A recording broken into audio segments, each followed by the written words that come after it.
Bom dia, boa tarde, boa noite para todo mundo aí, independente do fuso horário que você se encontra. A ideia hoje é nós batermos um papo sobre as novas tecnologias e qual o impacto delas ali para a produtividade, né? Então, vai ser uma jornada hoje. A gente vai falar um pouco sobre como chegamos até aqui, e o que a tecnologia atual vai nos proporcionar para o futuro, e aí a gente vai falar um pouco sobre o que a gente tem no hype do mercado e todas as outras coisas que nós temos e o que de fato já está funcionando, que está dando resultado. Beleza? Então, qualquer coisa, se tiverem dúvidas, vocês podem ir me perguntando, tá? Bom, falando um pouco sobre mim, eu sou co-founder da Ionic Health, é uma empresa que tem soluções aí para medicina diagnóstica, fui destaque de inovação ali pela Forbes, né? E aí eu queria começar falando sobre ChatGPT, né? Então, até trouxe essa imagem aí, não sei se alguém já ouviu falar sobre ChatGPT, porque é uma coisa nova, né? Quase ninguém está falando sobre o assunto no momento, né? Mas essa é uma brincadeira que eu trouxe, porque justamente nada mais se fala ultimamente sobre que não seja sobre ChatGPT. Então, se você conhece ChatGPT, manda um joinha aí no chat só para saber que vocês estão interagindo comigo aí, beleza? Então vamos lá, mas por que agora, né? Por que o ChatGPT ele está tão popular agora? Por que as tecnologias de AI estão tão populares agora, né? Eu trouxe aqui no começo para a gente discutir, a gente entender sobre uma coisa que é chamada Lei de Moore, né? Lei de Moore basicamente o Greg Moore foi o cara que fundou, né, um dos co-founders da Intel ali em 1965, e ele fez uma previsão dizendo que a cada 2 anos a tecnologia ela iria dobrar ali, né, de fato, de potencial. Então, o que isso significa? Sabe quando você tem ali o seu celular?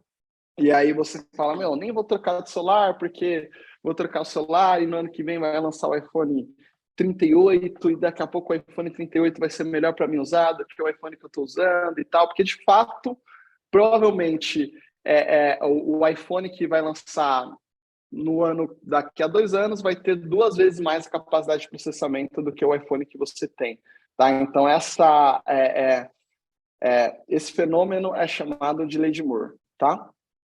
E o que acontece, né? Porque a tecnologia ela está avançando tão rápido. Eu trouxe ali alguns indicadores para vocês. Então, a gente tem hoje mais de quase 5 bilhões de usuários, né, na internet no mundo em 2023. A gente tem mais de quase 7 bilhões e meio de celulares, né, no mundo, né? E tem um crescimento gigantesco de dispositivos conectados à IoT, como wearables e smartwatches e todas essas outras coisas.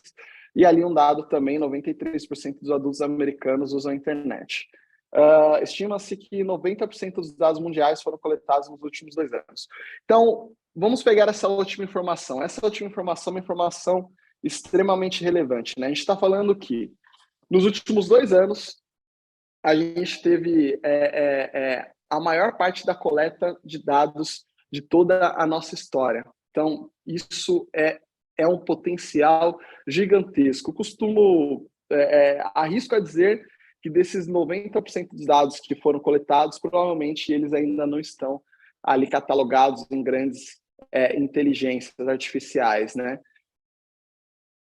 E o porquê que a gente tem esse crescimento? Se você for ver, por exemplo, o uso durante o tempo, você vai ver que a gente teve um salto bem relevante do uso dos anos 2000 até o ano de 2021, né? Principalmente aqui, se você for pegar de 2010 para frente. Então, a gente está, de fato, hoje em uma crescente exponencial, tanto em capacidade computacional como em aderência à tecnologia, né? Então, estima-se que 2,5 quintilhões de bytes de dados sejam criados a cada dia, né? Isso é muito dado.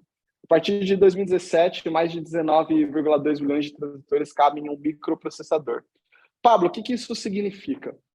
Isso significa que a nossa capacidade de processamento ela tem aumentado de forma drástica ao longo dos últimos 10 anos. Então, se a gente pegar aqui dessa foto de 2013 e a gente projetar, sendo que esse gráfico só vai até 2021, mas se a gente projetar de 2013 até 2023, nos últimos 10 anos, a gente teve um crescimento extremamente relevante de poder computacional, que isso impactou no que vocês estão vendo, né? Então, acredito que a maior parte dos envolvidos aqui hoje sejam médicos radiologistas e vocês têm visto o quanto cresceu ali as inteligências artificiais, tanto para imagem quanto para voz, né? Em 2019 eu estive na RCNA e tinha um setor gigantesco, não sei se algum de vocês esteve lá nesse ano, mas tinha um setor quase do tamanho de uma JPR, só de AI, de empresas apresentando, né, todas as tecnologias de imagem. Então, com esse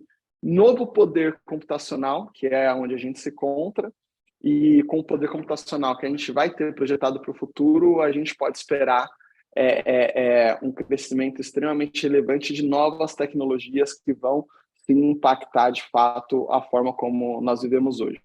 Vou falar sobre o mundo de radiologia, que é o mundo pelo qual vocês estão aqui, né, pela aula, mas de fato isso vai mudar no CPF de cada um de vocês, né? Então aqui é a capacidade de transitores, né, criação de transitores ao longo do ano. Então a gente pode ver que a gente teve ali de fato um grande boom na criação desses transitores. Aqui mais detalhes, né, da lei de Moore explicada. Então, a lei de Moore ela diz que você dobraria a sua capacidade, né, a cada 2 anos, sendo que se a gente for pegar ali da foto também, de 2012 para 2013, a gente nós tivemos uma porrada ali, né, de crescimento da nossa capacidade de computação, beleza? Então, vamos partir aqui do cenário onde aqui eu também trouxe mais alguma imagem para explicar de forma visual para vocês. De fato, nós estamos vivendo uma nova era, né? Uma era onde a gente vai ter um impacto extremamente relevante nas plataformas e na inovação, bem diferente do que nós viveríamos vivemos há uns 10 anos atrás, e numa velocidade que nunca tivemos. Eu acho que esse é o ponto mais importante. Se a gente pegar de 2013 para 2023, a gente teve um crescimento relevante de tecnologia, mas um crescimento mais cadenciado, né? Eu acredito que de 2024 para 2027 a gente vai ter um crescimento que a gente arrisco dizer que daqui a uns 3, 4 anos o mundo que a gente vive hoje ele vai ser bem fora da realidade, né? Então, não sei se vocês viram o lançamento do óculos da Apple, que vai trazer a realidade aumentada, né, para o nosso dia a dia.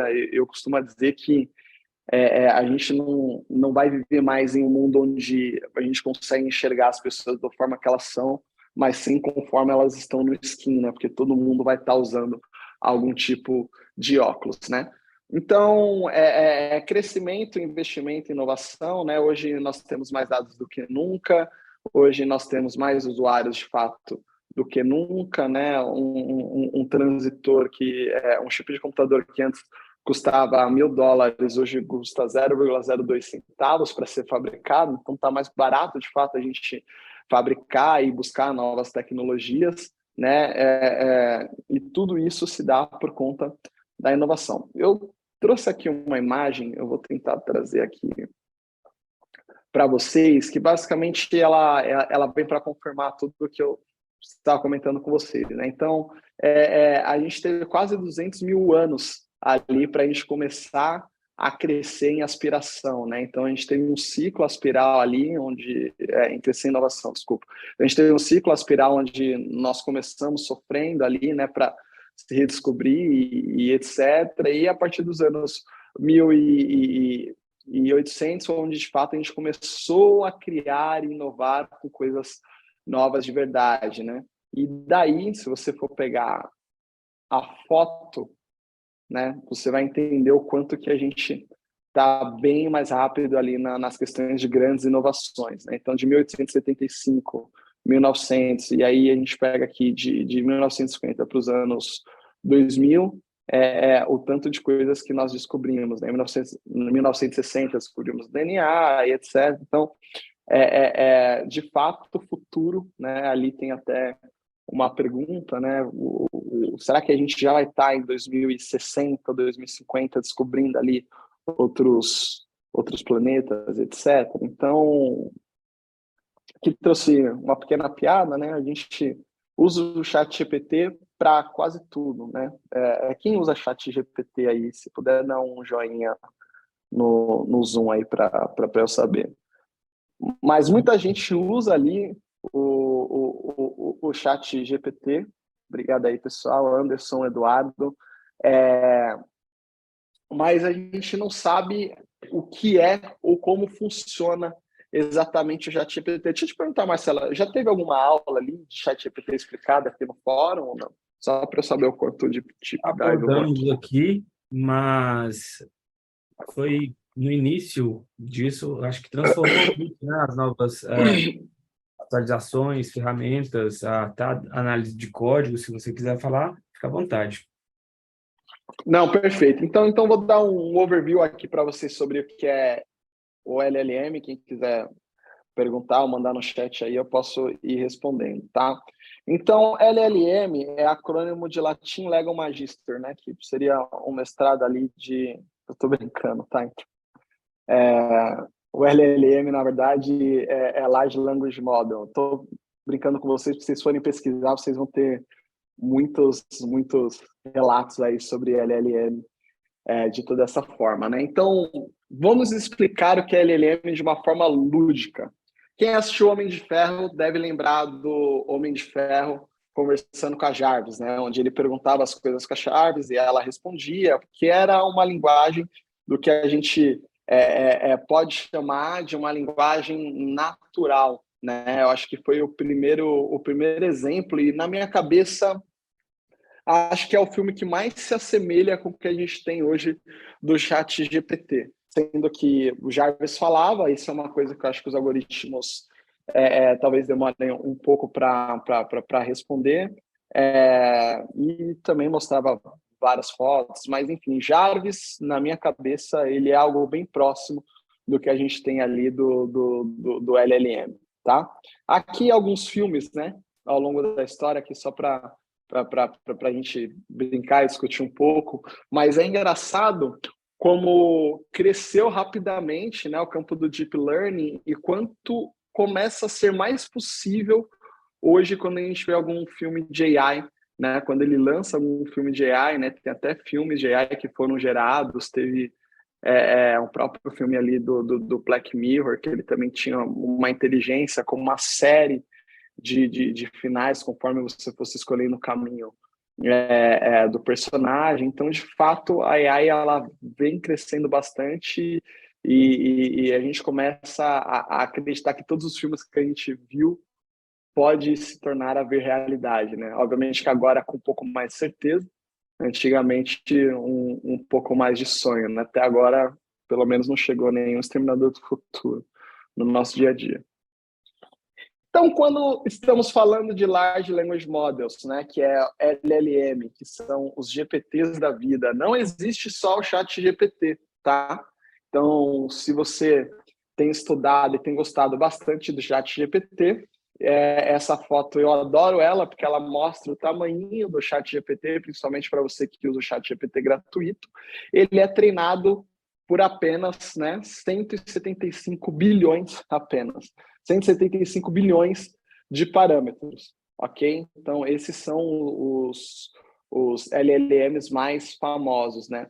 Sendo que a gente tem ali o Palm do Google, que ele tem 540 bilhões de parâmetros. A gente tem a Palm do Google, que tem 562 bilhões de parâmetros.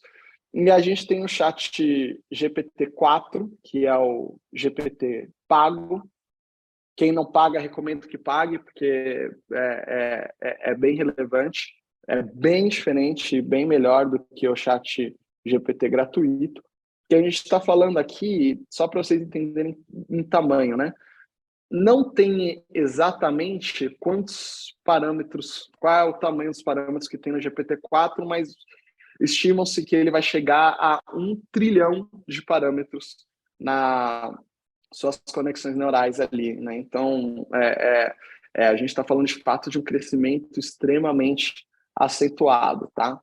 Então, o que é o LLM? O LLM, ele é um Large Language Model, mas antes de tudo, ele é um modelo de linguagem. Então, o que é um modelo de linguagem? Basicamente, é um modelo onde você coloca um texto, ele vai transformar esse texto ali em output, e ele vai ter ali uma série de possíveis representações, ou de fato, de possíveis uso para essa palavra. Então, pedi licença para o Marcelo para usar aqui a nossa conversa do chat. E aí eu quero que vocês imaginem, agora a gente vai começar a falar já um pouco mais sobre a aplicação e uso do nosso dia a dia. Há muito tempo, se você pesquisa algo no Google, você começa a pesquisar, ele já vai sugerir para você algumas opções, né? Então, por exemplo, se eu escrever ali, né, para o Marcelo escrever oi, tudo, ele já sugere para mim automaticamente, tudo bem, tudo bom ou tudo certo, porque são coisas que eu uso geralmente no meu dia a dia. Como que ele faz isso, né? Ele faz isso através de um modelo de linguagem, onde ele, estatisticamente, ele consegue saber quais são as possíveis opções ou conexões que eu vou usar após eu escrever tudo, com base no histórico do que eu tenho. Ele tem um modelo, né, de input, ele vai treinar esse modelo de forma estatística, e aí ele vai trazer um output para mim. Então, imagine o seguinte, né? E aí já a primeira aplicação que a gente pode falar sobre produtividade. Imagina você radiologista, você está escrevendo seus laudos e você tem o autocomplete do seu laudo. Não é algo extremamente absurdo de se pensar, na verdade é algo extremamente possível de se fazer, você ter o seu autocomplete ali usando um modelo de linguagem. Obviamente que a gente teria que treinar esse modelo de linguagem, etc. Mas eu vou falar disso daqui a pouco, tá? Então, vamos lá, vamos acompanhar ali, né, e monitorar, por exemplo, essa letra aqui do Bob Dylan. Então, nessa letra do Bob Dylan, se a gente for considerar item a item, palavra após palavra, a gente teria uma conexão, né? Depois de uma palavra, qual vem a outra? Sendo que, dentre essas palavras, a gente tem uma palavra em comum. Quando eu pego essa palavra em comum, eu começo a ter vários tipos de conexões com elas. E essas conexões, elas podem derivar em outras conexões, e aí eu posso ter inúmeras... Opa, passou aqui, mas eu posso ter ali, de fato, inúmeras conexões, né? Então, quando a gente está falando do modelo de linguagem, que era o modelo que a gente tinha, era um modelo estatístico. Basicamente, ele vai pegar essa sequência de palavras, quando você chegar numa certa intersecção, ele vai conectar com várias outras palavras que seriam subsequentes. Então, imagine que é equivalente ao que eu tenho no meu oi tudo, alguma coisa, tá? Então, como funciona, né? Então, você vê ali, ele vai pulando de uma para uma, sendo que em um momento ele pode trocar e ele pode fazer vários caminhos. Como que é definido esses caminhos? Todos esses caminhos, eles são definidos ali de forma estatística.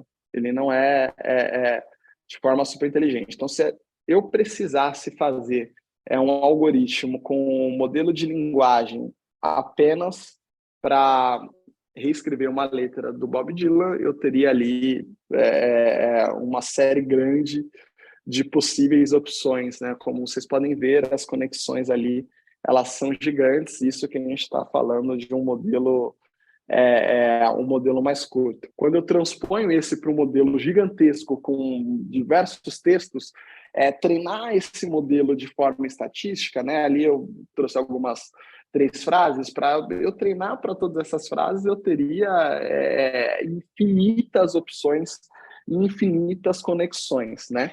Então, como que eu fecharia essas conexões? Eu teria algumas funções de aproximação, e eu posso usar a série de Force, a Taylor Series, mas, de fato, qual é a melhor forma de eu conseguir chegar nessa conexão, nessas múltiplas conexões? É através de redes neurais. Não vou entrar muito no detalhe do que são redes neurais agora, me coloco à disposição. Marcelo, se quiser que depois eu volte, aí é um assunto que eu gosto de falar, posso entrar deep dive aí sobre o assunto, Mas, basicamente, as redes neurais, você tem um X, você precisa ter essa função de X, e ele vai se conectando com todas as funções próximas e ele chega ali, de fato, em uma resposta, né? Então, por isso que quando a gente está falando de redes neurais, NLP, etc., a gente tem mais assertividade e mais opção e mais inteligência para a gente conseguir chegar em alguns modelos, né? Tem até gente que brinca, né, que a inteligência artificial nada mais é do que uma programação avançada, mas de fato não é, né? Você precisa ter todas essas conexões para você conseguir chegar lá na aproximação da sua função, ok?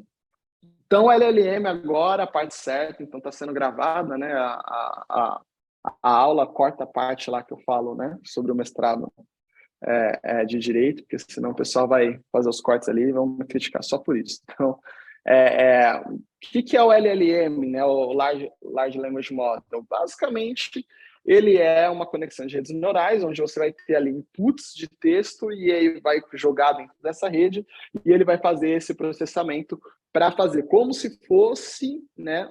Na verdade, ele é um modelo de linguagem, mas ele é um modelo de linguagem escalado. Então, eu mostrei para vocês como funciona o modelo de linguagem.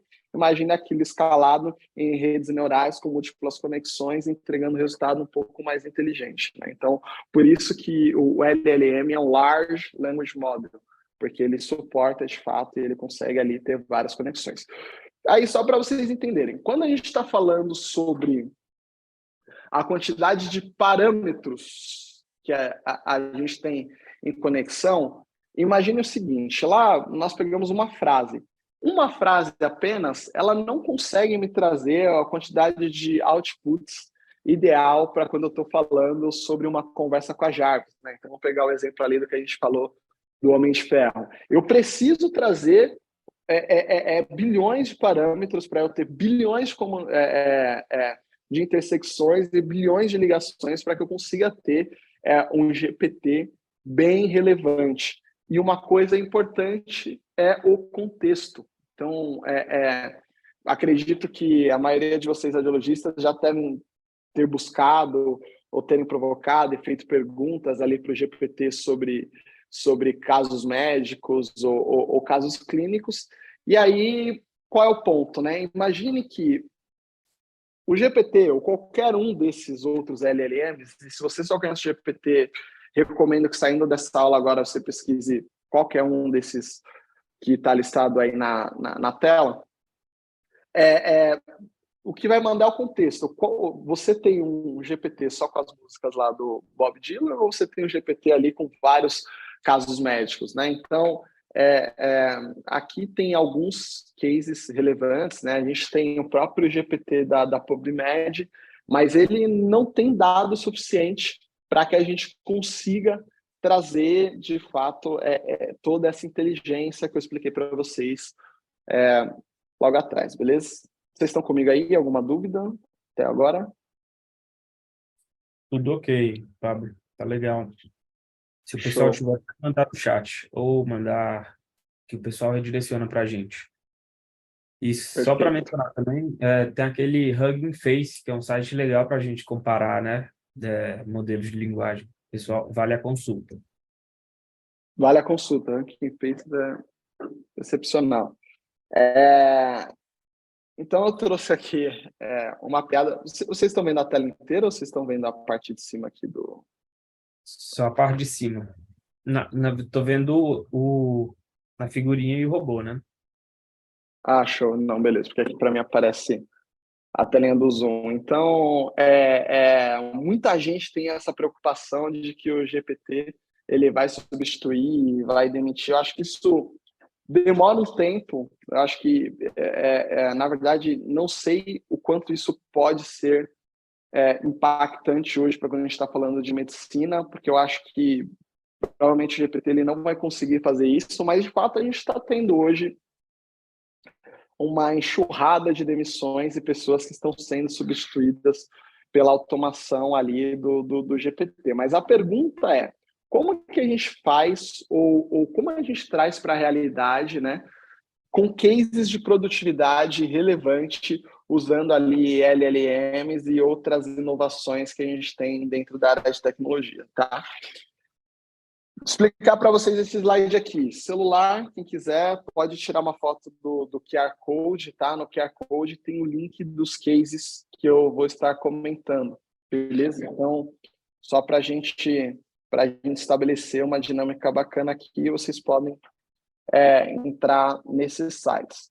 Esse é um artigo que saiu recentemente no blog lá da RCNA, né, onde ele diz que o GPT-4 ele teve uma concordância de 68,8% com consenso de especialistas nos diagnósticos diferenciais, né? E ele teve, com base em padrões de imagem, 93% de acerto, né? Então,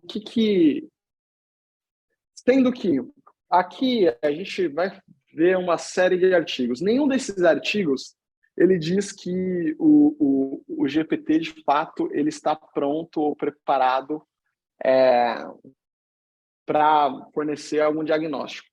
Mas o que é importante, né, que até é um outro case que eu trouxe para vocês aqui. O GPT ele pode ser um auxílio bem relevante para o seu dia a dia, um auxílio para o seu diagnóstico, um auxílio para a sua comunicação com o paciente, um auxílio talvez para a sua comunicação com o médico solicitante, porque ele vai trazer informações relevantes para você. E pense no seguinte, hoje a gente tem o GPT que ele está ali, né, observando uma série de dados que não necessariamente são dados de medicina, mas esse modelo, esse case que eu trouxe para vocês é um case bem relevante, que ele é de um médico que trabalha ali só com emergência, né? E ele mesmo treinou seu próprio modelo, né, do ChatGPT. Então, só para vocês entenderem, você pode ter, né, um GPT que você vai treinar ele para um input de dados que você pode colocar nele. A gente fez isso, eu vou mostrar isso para vocês. Esse médico ele fez exatamente isso. Ele pegou todos os casos dele que ele tinha, todos os prontuários médicos que ele tinha, colocou ali para o GPT aprender e começou a perguntar sobre os casos que ele tratou. Qual foi a conclusão dele? Em casos onde o paciente ele falava exatamente o que ele teve, onde o paciente contava todo o histórico, o ChatGPT ele foi extremamente assertivo. Em outros casos, ele deu diagnósticos fatais, né? Então, ele mesmo explicou, falou, cara, acho que na verdade nem é um artigo, é mais um formato de blog, né? Mas nesse texto aí dele é bem interessante porque ele ficou impressionado, ele disse que no que é básico ele foi bem e no que foi mais, em casos mais robustos, ele teve dificuldade para conseguir acertar o diagnóstico. Lembrando que estamos em um mundo onde a tecnologia GPT ela nasceu ali em torno de 2014, 2015, eu acho que foram os primeiros algoritmos que a gente viu. Em 2023, janeiro de 23, a gente teve a popularização. O algoritmo é jovem, ele é jovem ainda, né? Então, toda essa tecnologia, conforme a gente vai aumentando a quantidade de dados gerados, ela pode melhorar. Sobre esse case, eu acho que é importante a gente dizer o quanto é relevante aí, caso tenha algum médico aí que está no dia a dia liderando áreas, né? Quanto é relevante a gente ter a prescrição médica registrada, né? Porque hoje em dia a gente não tem todo o registro do que o paciente conta, a gente não tem registro do que o médico ele dá de orientação, a gente hoje não tem todo esse registro no prontuário eletrônico e na maioria dos prontuários eletrônicos os dados não estão centralizados, né? Então, é bem relevante que a gente pense nisso, porque isso vai impactar no futuro do quanto a gente pode automatizar esse processo também. Aqui também tem mais um case de como a inteligência artificial estava respondendo cases que foram publicados num fórum aí, né?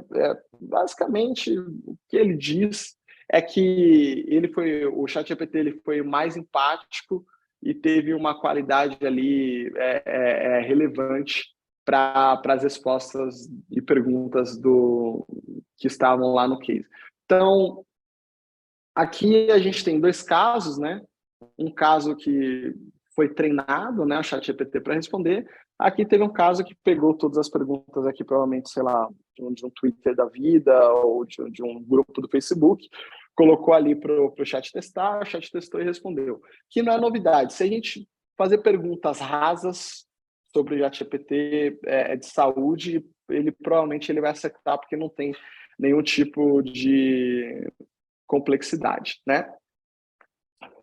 Aqui, não sei se vocês tiraram foto dos outros, mas desse vocês tirem, porque esse é um artigo bem legal e bem completo, porque ele é um dos poucos artigos que eu achei que ele explora o mundo do LLM voltado para medicina, né? Então, ele foca ali só em cases ali de medicina no geral.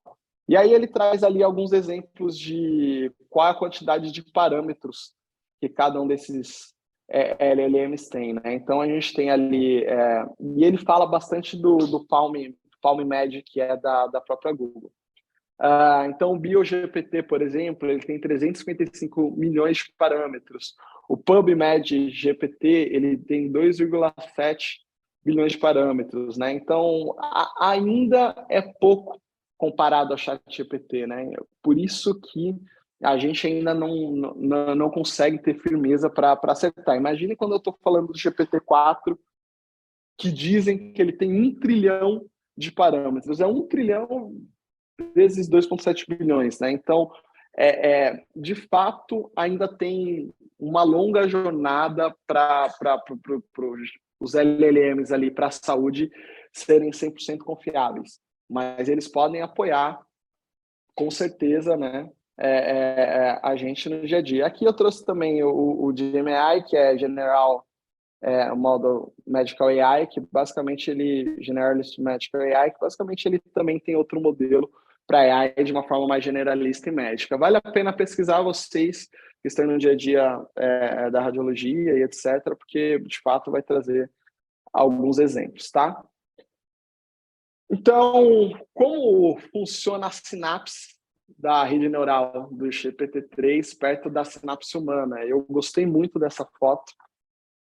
Aqui ele traz que o GPT-3, que é bem inteligente, ele ainda tem poucas sinapses, né? Como a gente falou, 1,75 bilhões, mas o humano ele tem algo em torno ali de 130, 140 trilhões de sinapses. Então, existe aqui uma longa jornada até o GPT-4 ele chegar a ter uma inteligência maior, né, como humano. Reza a lenda que em 2027 ele teria todas as conexões neurais para pensar como humano. E aí é onde a gente vai ter, talvez, aí grandes surpresas e grandes descobertas relevantes, tá? Então, como é que eu estou de tempo aí, só para eu saber?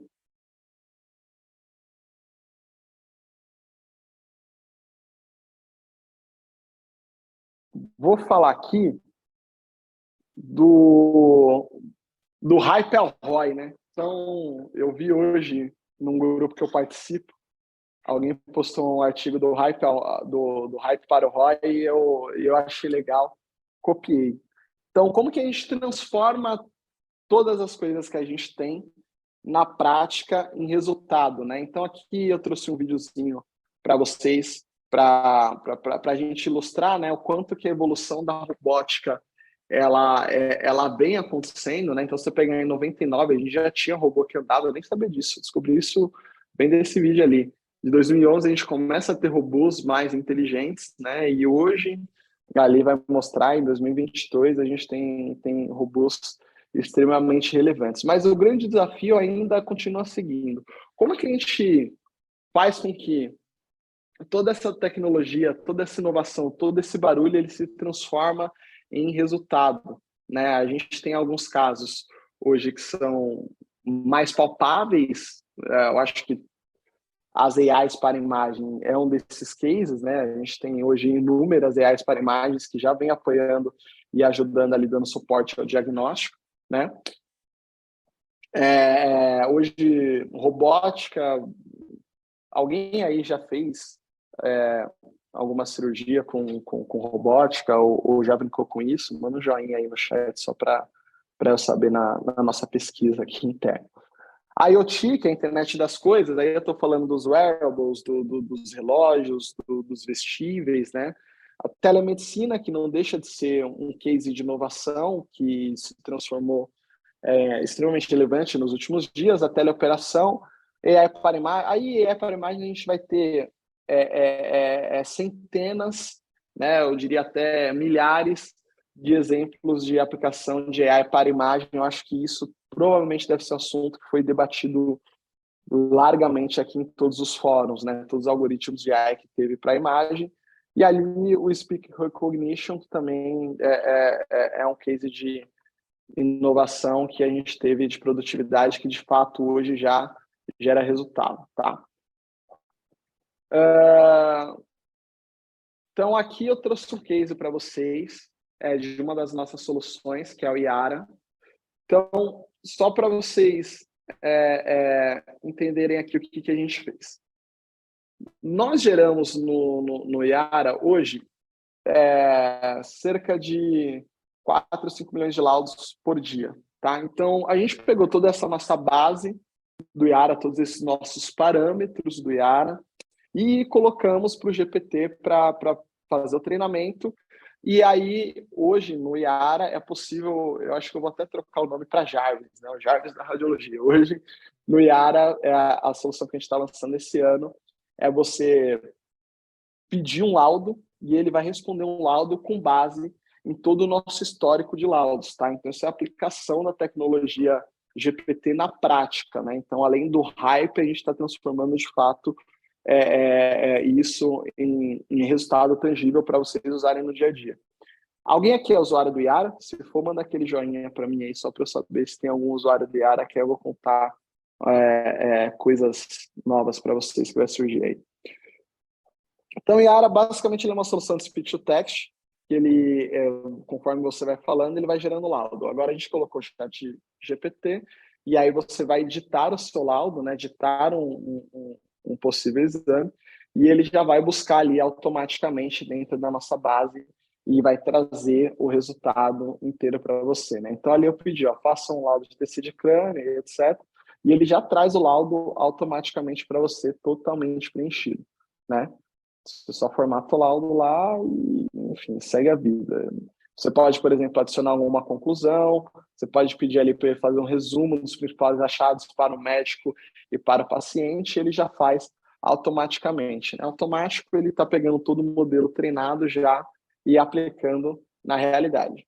Sendo que, quando a gente está falando ali de speech recognition, a gente está falando de aumento de produtividade extremamente relevante. A gente tem alguns médicos que relataram para a gente, tanto na nossa solução, que é o Yara, que ele é para laudo por voz, como a nossa solução, que é o N-Report, que ele é para laudo estruturado, que chegou a aumentar a performance 5 vezes mais. Ou seja, se o radiologista ele fazia ali, vou chutar um número, tá? Não briguem comigo, mas 10 laudos por dia, ele vai fazer 50 laudos a mais usando a voz ou usando o nosso laudo estruturado. E é engraçado isso hoje. Esses dias a gente teve um problema no nosso laudo estruturado, ele ficou fora do ar por 5 minutos, os radiologistas xingaram a gente literalmente.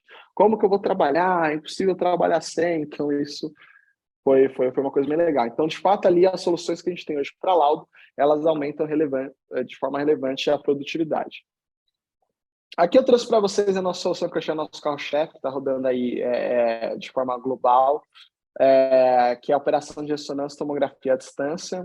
Basicamente, com essa solução, nós virtualizamos o operador de ressonância e tomografia. Em vez de ele fazer um exame, ele consegue fazer até 3 exames simultaneamente. E nós tivemos uma série de cases relevantes de produtividade. Teve alguns clientes que chegaram a faturar até mais de R$1 milhão com a solução justamente aumentando ali a quantidade de exames produzidos. Por quê? Quando eu tenho uma operação remota, eu coloco todos os grandes especialistas no mesmo local e eles começam a tratar ali, né, de fato, dos seus conhecimentos e dividir todos os seus conhecimentos entre si. E você tem uma melhora na qualidade, né? Então, um grande cliente nosso ali um grande cliente nosso nacional, ele teve ali um aumento relevante de qualidade, onde ele quase zerou a reconvocação, de 14 mil exames, ele reconvocou 10, e ele deveria reconvocar 210 se não tivesse a solução, justamente por você unir todos os melhores operadores em uma central e conseguir ali, né, fazer com que eles produzam melhor com o coordenador do lado, com o radiologista do lado, né? Então a gente tem alguns cases, e um case bem relevante que a gente tem é um case de acesso que a gente tem, que é um cliente nosso de Teresina, que ele opera ali, né? 1.000 quilômetros ali de Goiânia, 1.700 de São Paulo e 2.500 quilômetros que ele de Carazinho, ele opera de Teresina, ele opera Carazinho, né? Então a gente tem um case bem relevante aí para a produtividade. O que isso impacta no fim do dia, no geral, para a população? É que ela começa a ter um exame que ela não teria, né? Então aí é a tecnologia, nessa tecnologia nossa, a gente tem um robô, que a gente aplicou bastante sobre robótica, a gente tem sensoriamento, que a gente aplicou bastante sobre IoT, a gente tem inteligência artificial ali para predição de alguns parâmetros. Então, ali a gente pegou todo o hype e transformou ali em um retorno tangível para o ecossistema de radiologia.